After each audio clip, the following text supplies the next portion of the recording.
Part 1, Chapter 7 of Crime and Punishment by Fyodor Dostoevsky. The door was as before opened a tiny crack, and again two sharp and suspicious eyes stared at him out of the darkness. Then Raskolnikov lost his head and nearly made a great mistake. Fearing the old woman would be frightened by their being alone, and not hoping that the sight of him would disarm her suspicions, he took hold of the door and drew it towards him to prevent the old woman from attempting to shut it again. Seeing this, she did not pull the door back, but she did not let go the handle, so that he almost dragged her out with it onto the stairs. Seeing that she was standing in the doorway not allowing him to pass, he advanced straight upon her. She stepped back in alarm, tried to say something, but seemed unable to speak, and stared with open eyes at him. "Good evening, Alyona Ivanovna," he began, trying to speak easily, but his voice would not obey him, it broke and shook. "I have brought something, but we'd better come in, to the light." And leaving her, he passed straight into the room uninvited. The old woman ran after him, her tongue was unloosed. "Good heavens, what is it? Who is it? What do you want?" "Why, Alyona Ivanovna, you know me, Raskolnikov. Here, I brought you the pledge I promised the other day." And he held out the pledge. The old woman glanced for a moment at the pledge, but at once stared in the eyes of her uninvited visitor. She looked intently, maliciously, and mistrustfully. A minute passed. He even fancied something like a sneer in her eyes, as though she had already guessed everything. He felt that he was losing his head, that he was almost frightened, so frightened that if she were to look like that and not say a word for another half minute, he thought he would have run away from her. "Why do you look at me as though you did not know me?" he said suddenly, also with malice. "Take it if you like. If not, I'll go elsewhere. I am in a hurry." He had not even thought of saying this, but it was suddenly said of itself. The old woman recovered herself, and her visitor's resolute tone evidently restored her confidence.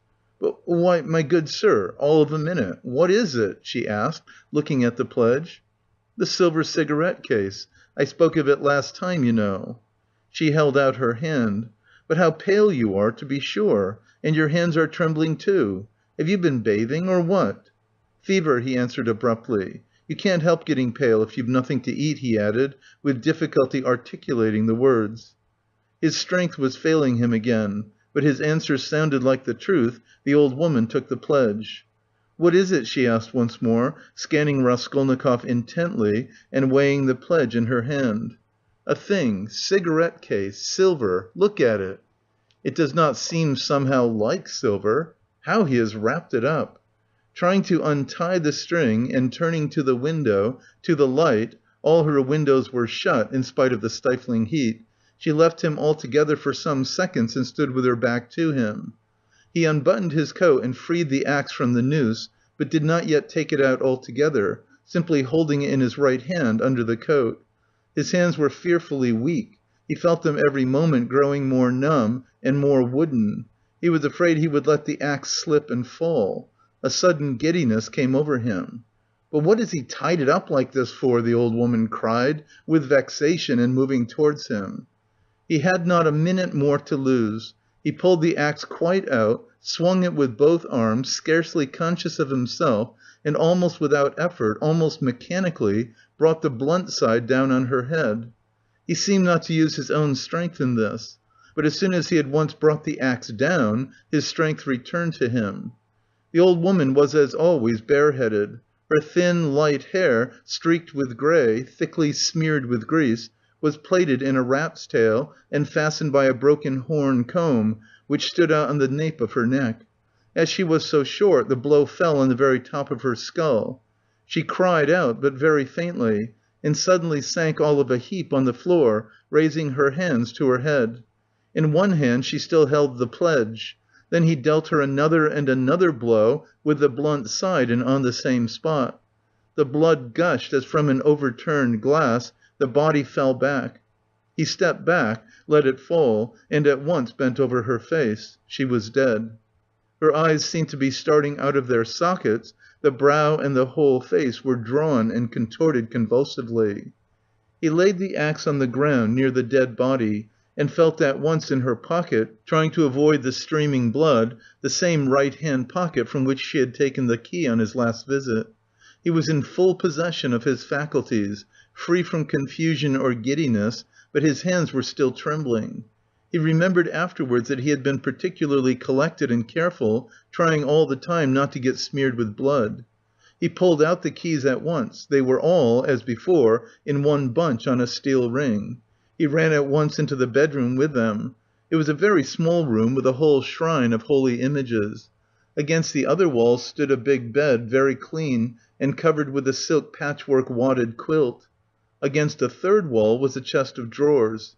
Strange to say, so soon as he began to fit the keys into the chest, so soon as he heard their jingling, a convulsive shudder passed over him. He suddenly felt tempted again to give it all up and go away, but that was only for an instant. It was too late to go back. He positively smiled at himself when suddenly another terrifying idea occurred to his mind. He suddenly fancied that the old woman might be still alive and might recover her senses. Leaving the keys in the chest, he ran back to the body, snatched up the axe, and lifted it once more over the old woman, but did not bring it down. There was no doubt that she was dead. Bending down and examining her again more closely, he saw clearly that the skull was broken and even battered in on one side. He was about to feel it with his finger, but drew back his hand, and indeed it was evident without that. Meanwhile there was a perfect pool of blood. All at once he noticed a string on her neck. He tugged at it, but the string was strong and did not snap, and besides it was soaked with blood. He tried to pull it out from the front of the dress, but something held it and prevented its coming. In his impatience he raised the axe again to cut the string from above on the body, but did not dare, and with difficulty, smearing his hand and the axe in the blood, after 2 minutes' hurried effort, he cut the string and took it off without touching the body with the axe. He was not mistaken. It was a purse. On the string were 2 crosses, one of cypress wood and one of copper, and an image in silver filigree, and with them a small greasy chamois leather purse with a steel rim and ring.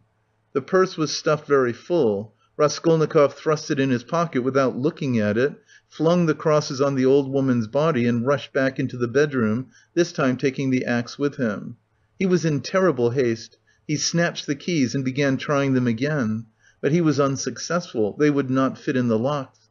It was not so much that his hands were shaking, but that he kept making mistakes. Though he saw, for instance, that a key was not the right one and would not fit, still he tried to put it in. Suddenly he remembered and realized that the big key with the deep notches, which was hanging there with the small keys, could not possibly belong to the chest of drawers. On his last visit this had struck him, but to some strong box, and that everything perhaps was hidden in that box. He left the chest of drawers and at once felt under the bedstead, knowing that old women usually keep boxes under their beds. And so it was. There was a good-sized box under the bed, at least 1 yard in length, with an arched lid covered with red leather and studded with steel nails. The notched key fitted at once and unlocked it. At the top, under a white sheet, was a coat of red brocade lined with hareskin. Under it was a silk dress, then a shawl, and it seemed as though there was nothing below but clothes. The first thing he did was to wipe his blood-stained hands on the red brocade. It's red, and on red blood will be less noticeable, the thought passed through his mind. Then he suddenly came to himself. Good God, am I going out of my senses? He thought with terror. But no sooner did he touch the clothes than a gold watch slipped from under the fur coat. He made haste to turn them all over. There turned out to be various articles made of gold among the clothes. Probably all pledges, unredeemed or waiting to be redeemed. Bracelets, chains, earrings, pins, and such things. Some were in cases, others simply wrapped in newspaper carefully and exactly folded and tied round with tape. Without any delay he began filling up the pockets of his trousers and overcoat without examining or undoing the parcels and cases. But he had not time to take many. He suddenly heard steps in the room where the old woman lay. He stopped short and was still as death. But all was quiet, so it must have been his fancy. All at once he heard distinctly a faint cry, as though someone had uttered a low broken moan. Then again dead silence for a minute or two. He sat squatting on his heels by the box and waited, holding his breath. Suddenly he jumped up, seized the axe and ran out of the bedroom. In the middle of the room stood Lizaveta with a big bundle in her arms. She was gazing in stupefaction at her murdered sister, white as a sheet and seeming not to have the strength to cry out. Seeing him run out of the bedroom, she began faintly quivering all over, like a leaf. A shudder ran down her face. She lifted her hand, opened her mouth, but still did not scream. She began slowly backing away from him into the corner, staring intently, persistently at him, but still uttered no sound, as though she could not get breath to scream. He rushed at her with the axe. Her mouth twitched piteously as one sees babies' mouths when they begin to be frightened, stare intently at what frightens them, and are on the point of screaming.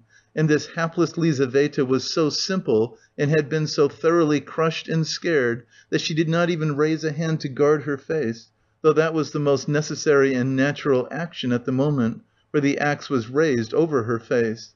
She only put up her empty left hand, but not to her face, slowly holding it out before her as though motioning him away. The axe fell with the sharp edge just on the skull and split at one blow all the top of the head. She fell heavily at once. Raskolnikov completely lost his head, snatching up her bundle, dropped it again and ran into the entry. Fear gained more and more mastery over him, especially after this second, quite unexpected murder. He longed to run away from the place as fast as possible. And if at that moment he had been capable of seeing and reasoning more correctly, if he had been able to realize all the difficulties of his position, the hopelessness, the hideousness and the absurdity of it, if he could have understood how many obstacles and, perhaps, crimes he still had to overcome or to commit to get out of that place and to make his way home, it is very possible that he would have flung up everything, and would have gone to give himself up, and not from fear, but from simple horror and loathing of what he had done. The feeling of loathing especially surged up within him and grew stronger every minute. He would not now have gone to the box or even into the room for anything in the world.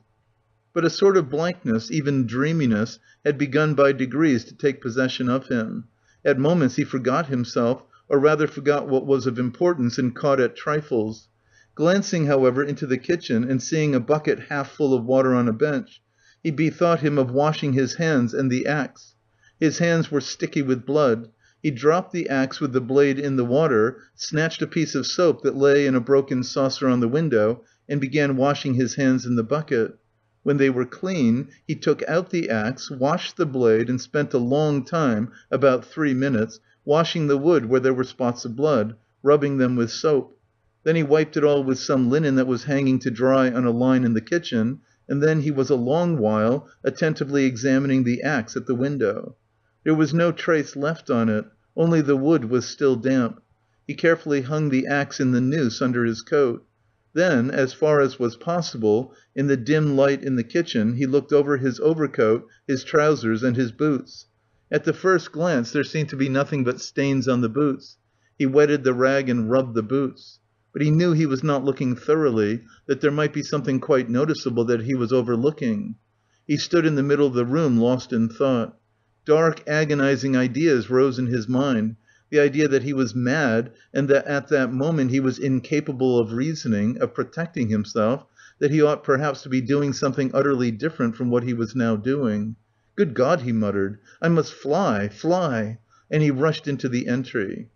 But here a shock of terror awaited him, such as he had never known before. He stood and gazed and could not believe his eyes. The door, the outer door from the stairs, at which he had not long before waited and rung, was standing unfastened and at least 6 inches open. No lock, no bolt, all the time, all that time. The old woman had not shut it after him, perhaps as a precaution. But good God! Why, he had seen Lizaveta afterwards. And how could he have failed to reflect that she must have come in somehow? She could not have come through the wall. He dashed to the door and fastened the latch. But no, the wrong thing again. I must get away, get away. He unfastened the latch, opened the door and began listening on the staircase. He listened a long time. Somewhere far away, it might be in the gateway, 2 voices were loudly and shrilly shouting, quarrelling and scolding. What are they about? He waited patiently. At last all was still, as though suddenly cut off. They had separated. He was meaning to go out, but suddenly, on the floor below, a door was noisily opened and someone began going downstairs, humming a tune. How is it they all make such a noise? Flashed through his mind. Once more he closed the door and waited. At last all was still, not a soul stirring. He was just taking a step towards the stairs when he heard fresh footsteps. The steps sounded very far off, at the very bottom of the stairs, but he remembered quite clearly and distinctly that from the first sound he began for some reason to suspect that this was someone coming there, to the fourth floor, to the old woman. Why? Were the sounds somehow peculiar? Significant?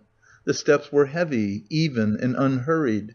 Now he had passed the first floor. Now he was mounting higher. It was growing more and more distinct. He could hear his heavy breathing. And now the third story had been reached. Coming here. And it seemed to him all at once that he was turned to stone, that it was like a dream in which one is being pursued, nearly caught and will be killed, and is rooted to the spot and cannot even move one's arms. At last, when the unknown was mounting to the fourth floor, he suddenly started and succeeded in slipping neatly and quickly back into the flat and closing the door behind him. Then he took the hook and softly, noiselessly fixed it in the catch. Instinct helped him. When he had done this he crouched, holding his breath by the door. The unknown visitor was by now also at the door. They were now standing opposite one another, as he had just before been standing with the old woman when the door divided them and he was listening. The visitor panted several times. He must be a big fat man, thought Raskolnikov, squeezing the axe in his hand. It seemed like a dream indeed. The visitor took hold of the bell and rang it loudly. As soon as the tin bell tinkled, Raskolnikov seemed to be aware of something moving in the room. For some seconds he listened quite seriously. The unknown rang again, waited, and suddenly tugged violently and impatiently at the handle of the door. Raskolnikov gazed in horror at the hook shaking in its fastening, and in blank terror expected every minute that the fastening would be pulled out. It certainly did seem possible, so violently was he shaking it. He was tempted to hold the fastening, but he might be aware of it. A giddiness came over him again. "I shall fall down," flashed through his mind, but the unknown began to speak, and he recovered himself at once. "What's up? Are they asleep or murdered? Damn them!" he bawled in a thick voice. "Hey, Alyona Ivanovna! Old witch! Lizaveta Ivanovna! Hey, my beauty! Open the door! Oh, damn them! Are they asleep or what?" And again, enraged, he tugged with all his might a dozen times at the bell. He must certainly be a man of authority and an intimate acquaintance. At this moment light hurried steps were heard not far off on the stairs. Someone else was approaching. Raskolnikov had not heard them at first. "You don't say there's no one at home?" the newcomer cried in a cheerful ringing voice, addressing the first visitor, who still went on pulling the bell. "Good evening, Koch." From his voice he must be quite young, thought Raskolnikov. "Who the devil can tell? I've almost broken the lock," answered Koch. "But how do you come to know me?" "Why, the day before yesterday I beat you 3 times running at billiards at Gambrinus's." "Oh! So they are not at home? That's queer. It's awfully stupid, though. Where could the old woman have gone? I've come on business." "Yes, and I have business with her too." "Well, what can we do? Go back, I suppose." "Aye, aye, and I was hoping to get some money," cried the young man. "We must give it up, of course. But what did she fix this time for? The old witch fixed the time for me to come herself. It's out of my way, and where the devil can she have got to? I can't make out. She sits here from year's end to year's end, the old hag. Her legs are bad, and yet here all of a sudden she is out for a walk. Hadn't we better ask the porter?" "What?" "Where she's gone and when she'll be back." Damn it all. We might ask, but you know she never does go anywhere." And he once more tugged at the door handle. "Damn it all. There's nothing to be done. We must go." "Stay!" cried the young man suddenly. "Do you see how the door shakes if you pull it?" "Well?" "That shows it's not locked, but fastened with the hook. Do you hear how the hook clanks?" "Well?" "Why, don't you see? That proves that one of them is at home. If they were all out, they would have locked the door from outside with a key, and not with the hook from inside. There, do you hear how the hook is clanking? To fasten the hook on the inside, they must be at home. Don't you see? So there they are, sitting inside and don't open the door." "Well!" "And so they must be," cried Koch, astonished. "What are they about in there?" And he began furiously shaking the door. "Stay," cried the young man again. "Don't pull at it. There must be something wrong. Here you've been ringing and pulling at the door, and still they don't open. So either they've both fainted or... What? I tell you what, let's go and fetch the porter. Let him wake them up." "All right." Both were going down. "Stay, you stop here while I run down for the porter." "What for?" "Well, you'd better." "All right." "I'm studying the law, you see. It's evident there's something wrong here," the young man cried hotly, and he ran downstairs. Koch remained. Once more he softly touched the bell, which gave one tinkle, then gently, as though reflecting and looking about him, began touching the door handle, pulling it and letting it go, to make sure once more that it was only fastened by the hook. Then, puffing and panting, he bent down and began looking at the keyhole. But the key was in the lock on the inside, and so nothing could be seen. Raskolnikov stood keeping tight hold of the axe. He was in a sort of delirium. He was even making ready to fight when they should come in. While they were knocking and talking together, the idea several times occurred to him to end it all at once and shout to them through the door. Now and then he was tempted to swear at them, to jeer at them, while they could not open the door. "Only make haste," was the thought that flashed through his mind. But what the devil is he about? Time was passing, 1 minute and another. No one came. Koch began to be restless. "What the devil!" he cried suddenly, and in impatience deserting his sentry duty, he too went down, hurrying and thumping with his heavy boots on the stairs. The steps died away. "Good heavens! What am I to do?" Raskolnikov unfastened the hook, opened the door, there was no sound. Abruptly, without any thought at all, he went out, closing the door as thoroughly as he could, and went downstairs. He had gone down 3 flights when he suddenly heard a loud noise below. Where could he go? There was nowhere to hide. He was just going back to the flat. "Hey there! Catch the brute!" Somebody dashed out of a flat below, shouting, and rather fell than ran down the stairs, bawling at the top of his voice, "Mitka, Mitka, Mitka, Mitka, Mitka! Blast him!" The shout ended in a shriek. The last sounds came from the yard. All was still. But at the same instant several men talking loudly and fast began noisily mounting the stairs. There were 3 or 4 of them. He distinguished the ringing voice of the young man. "They!" Filled with despair he went straight to meet them, feeling come what must. If they stopped him, all was lost. If they let him pass, all was lost too, they would remember him. They were approaching. They were only a flight from him, and suddenly deliverance. A few steps from him, on the right, there was an empty flat with the door wide open, the flat on the 2nd floor where the painters had been at work, and which, as though for his benefit, they had just left. It was they, no doubt, who had just run down shouting. The floor had only just been painted. In the middle of the room stood a pail and a broken pot with paint and brushes. In one instant he had whisked in at the open door and hidden behind the wall, and only in the nick of time. They had already reached the landing. Then they turned and went on up to the 4th floor, talking loudly. He waited, went out on tiptoe and ran down the stairs. No one was on the stairs nor in the gateway. He passed quickly through the gateway and turned to the left in the street. He knew perfectly well that at that moment they were at the flat, that they were greatly astonished at finding it unlocked as the door had just been fastened, that by now they were looking at the bodies, that before another minute had passed they would guess and completely realize that the murderer had just been there, and had succeeded in hiding somewhere, slipping by them and escaping. They would guess most likely that he had been in the empty flat while they were going upstairs, and meanwhile he dared not quicken his pace much, though the next turning was still nearly 100 yards away. Should he slip through some gateway and wait somewhere in an unknown street? No, hopeless. Should he fling away the axe? Should he take a cab? Hopeless, hopeless. At last he reached the turning. He turned down it more dead than alive. Here he was half way to safety. And he understood it. It was less risky because there was a great crowd of people and he was lost in it like a grain of sand. But all he had suffered had so weakened him that he could scarcely move. Perspiration ran down him in drops, his neck was all wet. "My word, he has been going it," someone shouted at him when he came out on the canal bank. He was only dimly conscious of himself now, and the farther he went, the worse it was. He remembered, however, that on coming out on to the canal bank, he He was alarmed at finding few people there and so being more conspicuous, and he had thought of going back.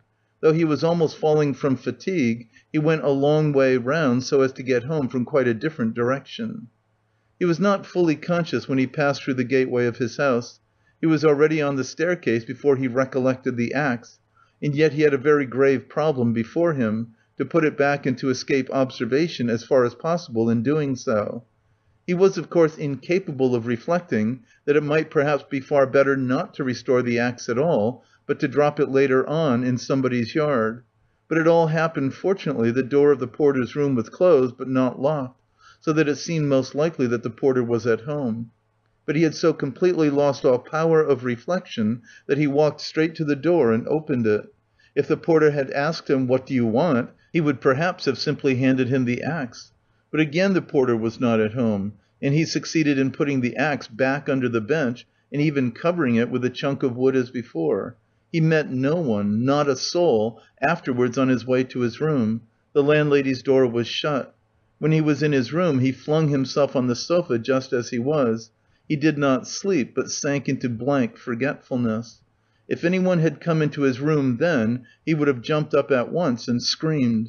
Scraps and shreds of thoughts were simply swarming in his brain, but he could not catch at one, he could not rest on one, in spite of all his efforts.